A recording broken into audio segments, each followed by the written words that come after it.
Magandang umaga mga ka-happy hour. Narito ang mga balita para sa MBC TV Network News Update 9 AM edition.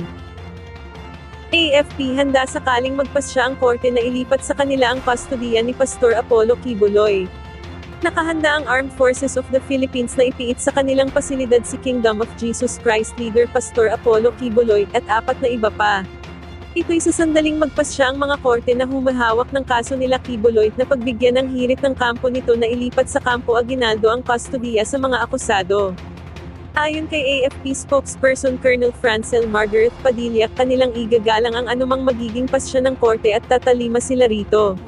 Gayunman, sinabi ni Padilla na nagsalita na ang Department of National Defense hinggil sa usapin subalit hindi sila magsasara ng pintuan sakaling magbago ang ihip ng hangin.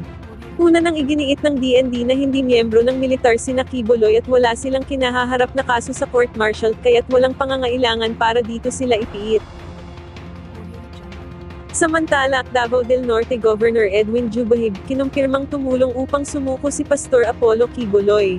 Ayon kay Davao del Norte Governor Edwin Jubahib, nagpatulong sa kanya si Attorney Israelito Torreon, legal counsel ni Kibuloy, upang makipag-usap sa Intelligence Service of the Armed Forces of the Philippines o ISAFP.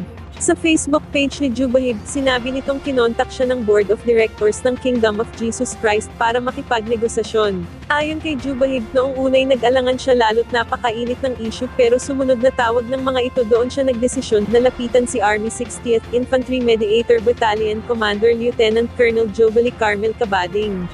Dito na napagkasundo ang magkaroon ng negosasyon na nagsimula noong August 30 at umabot ng 7 beses bago mabuo ang tiwala sa pagitan ng kampo ni Kibuloy at ng pamahalaan. At yan ang mga balita para sa MBC TV Network News Update 9 AM edition.